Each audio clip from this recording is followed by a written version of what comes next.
नमस्कार सर्वांना. सोनाई एंटरप्राइजेस चॅनलमध्ये सगळ्यांचं स्वागत आहे. मित्रांनो, जर तुम्ही चॅनलला सबस्क्राईब केलं नसेल, तर सबस्क्राईब करून घ्या. म्हणजेच जे नवीन अपडेट्स असतील, ते अपडेट्स तुम्हाला मिळत राहतील. तर मित्रांनो, आजचा व्हिडिओ असणार आहे, जसं की कालचा व्हिडिओ टाकला होता आपण कागदपत्र काय लागतात, जो पीक विमा आपण भरतो, त्यासाठी कागदपत्रे काय लागतात. पण आजचा जो व्हिडिओ आहे, त्यामध्ये तुम्हाला मी सांगणार आहे, की बरेच जण शेतकरी बोलतात किंवा कमेंट वगैरे करतात, की लास्ट इयरचाच भेटला नाहीये. मागच्या वर्षीचाच भेटला नाही, तर आता कशाला भरायचा वगैरे या सर्व गोष्टी. बरोबर? तर मित्रांनो असं करू नका. कारण की थोड्याशा खर्चासाठी तुम्हाला काय आहे, की नंतर पश्चाताप नको व्हायला. का? कारण की पश्चाताप असा होईल, की आपल्या शेजारच्या शेतकऱ्यांना विमा येईल आणि तुम्हाला तो येणार नाहीये. बरोबर? तर असं दरवर्षी होत नाही. फक्त गेल्या वर्षी असं झालंय, की आपल्याला तो विमा आलेला नाहीये. त्यामध्ये खूप साऱ्या आपण चुका वगैरे केलेल्या आहेत. त्यांनी आता यावर्षी सविस्तर माहिती सांगितली, की काय-काय चुका आपल्याला टाळायच्या आहेत. आणि कोणत्या गोष्टी आपल्याला करून घ्यायच्या आहेत पीक विमा भरल्यानंतर. तर सुरुवात करूया मित्रांनो. हे बघा मी ॲग्रोवन पेपर जसं सकाळचा पेपर जर तुम्ही वाचत असाल, तर त्यामध्ये मी तुम्हाला एक लेख आलेला आहे. तो मी तुम्हाला पूर्ण वाचून दाखवणार आहे. सरळ-सरळ मी फक्त तुम्हाला तो लेखच वाचून दाखवतोय. बरोबर? तर त्यामध्ये तुम्ही व्यवस्थित पाहून घ्या नेमकं काय-काय गोष्टी असणार आहेत. बरोबर?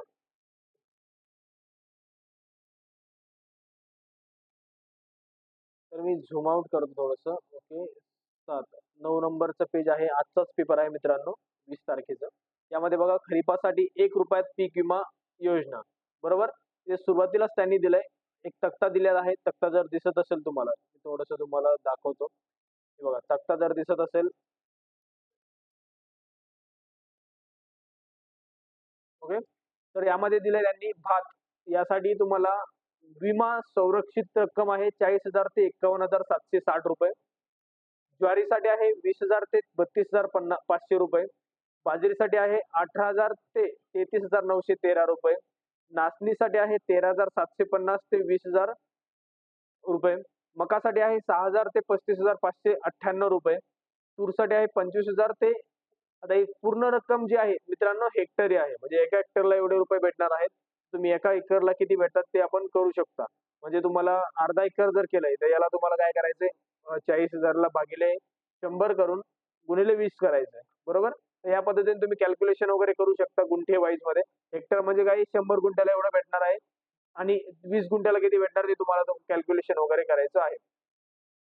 कापसाला आहे 23,000 ते 59,983 म्हणजे या तक्त्यामध्ये व्यवस्थित त्यांनी दिलेलं आहे. या व्यतिरिक्त आता तुम्ही जर पाहू शकता, तर तुम्हाला मी दाखवतो इथे बघा.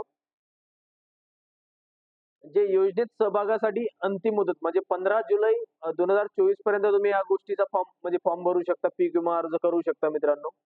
जोखीम तर सर्व पिकांसाठी 70% आहे.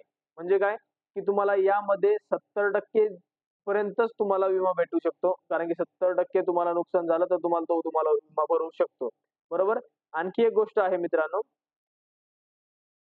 हे उंबरठा उत्पादन हे मागील 7 वर्षातील सर्वाधिक उत्पादनाची 5 वर्षाची सरासरी उत्पादन गुणिले त्या पिकाचा जोखीम स्तर विचारात घेऊन निश्चित केले जाते.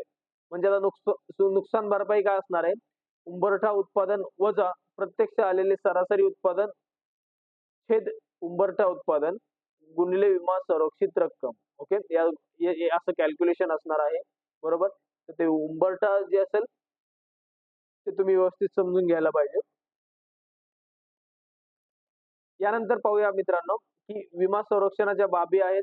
यामध्ये बाबी काय असणार आहेत, की यामध्ये पहिलं आहे यात अपुरा पाऊस, पीक पेरणीपूर्व लागवणीपूर्व नुकसान, यात अपुरा पाऊस, हवामानातील इतर प्रतिकूल घटकांमुळे अधिसूत मुक अधिसूचित मुख्य पिकाची त्या भागातील सर्वसाधारण क्षेत्राच्या 75% पेक्षा जास्त क्षेत्रावर पेरणी, लावणी होऊ शकली नाही. असा विमा संरक्षण देव आहे. बरोबर? म्हणजे तुम्ही लागवडी अगोदर जरी तुम्हाला प्रॉब्लेम आला पावसाचा वगैरे, तर तुम्ही त्यासाठीही अर्ज करू शकता मित्रांनो. बरोबर? यानंतर नुकसान भरपाई मिळण्यासाठी सर्वात महत्त्वाचं, नुकसान भरपाई मिळण्यासाठी तुम्हाला काय करायचंय, की नैसर्गिक आपत्तीमुळे पिकाचे अकस्मात नुकसान झाल्यास 72 तासाच्या आत याबाबत केंद्र शासन पीक विमा ॲप, क्रॉप इन्शुरन्स ॲप या संबंधित विमा कंपनी, संबंधित बँक, कृषी महसूल विभाग किंवा टोल फ्री क्रमांकाद्वारे कळवावे. यात नुकसानग्रस्त क्षेत्राचे सर्वेक्षण करून नुकसान भरपाई रक्कम निश्चित केली जाते. आता सर्वात महत्त्वाचं मित्रांनो, सगळ्यांनी लक्षात घ्या, की खूप सारे जण असं बोलतात, की आम्ही क्रॉप इन्शुरन्स ॲपवरती नोंदणी वगैरे केली. त्यामध्ये 72 तासाच्या आतमध्ये आपण केलं. तर तुम्हाला पण माहिती आहे मित्रांनो, तुम्ही कशाप्रकारे ते झालेलं नुकसान सांगता तुम्ही, दाखवता. बरोबर? फोटो आपण शेतात न जाताच घरी फोटो काढतो. मोबाईलमध्ये फोटो असतो आपला. मोबाईलमध्ये फोटो काढून आपण अपलोड करतो. तर तुम्ही स्वतः विचार करा मित्रांनो, जर तुम्हाला खरोखरच विमा भेटतोय का नाही भेटतोय यासाठी तुम्ही स्वतः विचार करा, की तुम्ही व्यवस्थितपणे या गोष्टी करताय का? नुकसान तर 100% होतंय आपलं. नुकसानामध्ये आपल्याला फक्त एकच गोष्ट नाहीये, नुकसानामध्ये 7, 8, 10, 12 ऑप्शन असतात, की कशामुळे नुकसान होणार आहे, कशामुळे नाही झालं. त्या सर्व गोष्टी तुम्हाला दाखवल्या गेलेल्या असतात. पण आपण काय करतो, की तिथे पहिली गोष्ट पीक पाहणी तुम्हाला करायचं आहे. जेव्हा तुम्ही गोष्टी लावणार आहात, कोणतं पण गोष्ट करताय, तर त्यामध्ये तुम्हाला पीक पाहणी करून घ्यायची आहे. बरोबर? त्यानंतर सगळ्यात महत्त्वाचा पॉइंट तुम्ही इथे पाहून घ्या आता महत्त्वाच्या बाबीमध्ये मी दाखवतो. थोडंसं झूम आउट करतो मित्रांनो. ओके. हां, महत्त्वाच्या बाबी. यामध्ये बघा आपल्या मालकीच्या नसलेल्या जमिनीवर विमा काढणे, उदाहरणार्थ शासकीय जमीन असू द्या किंवा कंपनीची जमीन असू द्या, त्यामध्ये तुम्हाला विमा भेटणार नाहीये. दुसरी गोष्ट, या योजनेत आपण जे पीक शेतात लावले आहे, त्याचाच विमा घ्यावा. शेतात विमा घेतलेले पीक नसेल, तर आपणास विमा नुकसान भरपाईपासून वंचित राहावं लागेल. आता विम्यासाठी तुम्ही शेतकरी आपण हक्काने मागणी करू शकतो विमा कंपनीकडे, कारण की सरकार हे आपल्याला मदत करणार आहे. पण मित्रांनो आपण काय करतो, की विमा भरताना आपल्या शेतात जे पीक नाहीये त्याचाही विमा भरतो आणि जेव्हा नुकसान भरपाई आपल्याला घ्यायची असते, तेव्हा आपल्या शेतात तर पीकच नाहीये. मग तुम्ही ते महामंडळावर की सॉरी आपण जे पीक पाहणी असते, ती पाणीचं जे ॲप्लिकेशन असतं त्यावरती करणार काय? तर पीक पाणी व्यवस्थित करा. पीक पाणी सुरुवातीपासून शेवटपर्यंत पीक पाणी व्यवस्थित करा. तुम्हाला जर प्रॉब्लेम येतोय तुमच्या शेतामध्ये पाऊस जास्त झालाय, अ, खराब झालंय पीक तुमचं, तर तुम्ही तातडीने तुम्ही त्या गोष्टीचा तुम्ही महसूल म्हणजे आपले जे कृषी सेवक असतात किंवा तुम्हाला तलाठी सर असतील तुमचे, तर त्यांना तुम्ही सांगून द्या, की बाबा आमचं एवढं-एवढं नुकसान झालेलं आहे, आम्हाला त्या गोष्टीचा आपल्याला पाहिजे. बरोबर? किंवा आणखी एक आहे क्रॉप इन्शुरन्स जसं ॲप्लिकेशन सांगितलं त्यांनी. क्रॉप क्रॉप इन्शुरन्स ॲप यावरती तुम्हाला तक्रार करायची आहे, नोंदवायची आहे. बरोबर?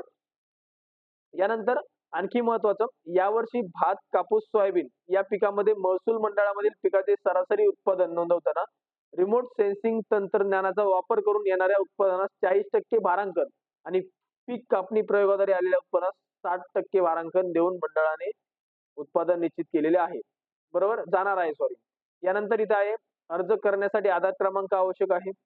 पीक विम्यातील अर्ज हा आधार कार्डवरील नावाप्रमाणेच व्हावा, असं त्यांचं म्हणणं आहे. यानंतर पीक विम्यातील नुकसान भरपाई ही केंद्र शासनाच्या विमा पोर्टलद्वारे आधार संलग्न बँक खात्यामध्ये करण्यात येते.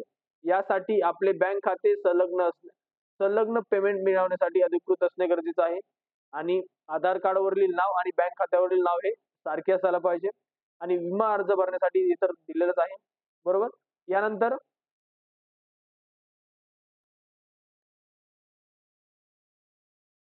सगळ्यात महत्त्वाचं 3-4 गोष्टी आहेत मित्रांनो, तुम्हाला परत एकदा सांगतो मी. पहिली आहे, की तुम्ही जेव्हा पीक विमा भरून घेताय, पीक विमा भरल्यानंतर शेतातल्या पिकाची पीक पाहणी तुम्हाला ॲप्लिकेशनमधून करून घ्यायची आहे प्रत्येक पिकाची. पीक पाणी झाल्यानंतर आपल्याला एक कालावधी असतो. त्या कालावधीमध्ये जर नुकसान झालं आपल्या पिकाचं, तर तुम्ही ते पीक पाणी झाल्यानंतर तुम्ही या गोष्टी तुम्ही करून घ्या. आता बरेच जण म्हणतात आम्ही पीक पाणी केली, आम्ही नुकसानं पण हे केलं. बट मित्रांनो तुम्ही विचार करा, की ते ऑनलाईन ॲप्लिकेशन आहे. ऑनलाईन ॲप्लिकेशनमध्ये पीक पाणी करताना तुम्हाला माहीतच नाही तुम्ही कोणता फोटो टाकला होता आणि तुम्ही क्रॉप इन्शुरन्सचा जो फोटो टाकलाय, तो पण तुम्हाला माहिती नाही, की तुम्ही कोणता फोटो टाकला होता. बरोबर? तर तुम्ही त्यासाठी स्वतःच्या शेतातील खरी-खरी माहिती टाका. तुम्ही जर फेक करणार आहात, तुम्ही जर चुकीचं करताय, ऑफकोर्स तुम्हाला भेटणार नाही आणि तुम्हाला तो अधिकारही नाही, की तुम्ही विचारू शकता सरकारला, की बाबा माझा विमा का नाही आला वगैरे. ओके. आता मी स्वतः शेतकरी आहे. तर या गोष्टी मी पण गेल्या वर्षी या गोष्टी केल्या नव्हत्या. पण यावर्षी प्रॉपर करायच्या आहेत. पीक विमा भरताय, तर तुम्हाला पीक पाणी कंपल्सरी करून घ्यायची आहे मित्रांनो. बरोबर? आणि आधारला बँक अकाउंट लिंक असणं गरजेचं आहे. दुसरी गोष्ट आधार आणि बँक अकाउंटवरलं नाव सेम असायला पाहिजे. या 3-4 गोष्टी महत्त्वाच्या आहेत. बरोबर? तर ही काळजी तुम्हाला घ्यायची आहे मित्रांनो. तर पुढच्या वर्षी विमा आला जरी नाही, तर तुम्ही बोलू शकता कंपनीला का विमा नाही आला आमचा वगैरे. जी आपल्याला आपल्या जिल्ह्यासाठी, आपल्या तालुक्यासाठी जी कंपनी दिलेली असते त्याने इन्शुरन्स कंपनी, त्यासाठी आपण बोलू शकतो. आता सुरुवात मी सांगतो तुम्हाला आपल्यासाठी दिलेली आहे कंपनी बीडसाठी ॲग्रीकल्चर इन्शुरन्स कंपनी. बरोबर? तर ऍग्रीकल्चर इन्शुरन्स कंपनीमध्ये आपण चौकशी करू शकतो किंवा आमचा विमा का नाही आला वगैरे या गोष्टी, जर आपल्या सगळ्या गोष्टी क्लिअर असतील तर. तर मित्रांनो, हा आजचा व्हिडिओ यासाठीच होता फक्त. व्हिडिओ जर आवडला असेल तर व्हिडिओला लाईक करा आणि चॅनलला सबस्क्राईब करायला विसरू नका. धन्यवाद मित्रांनो.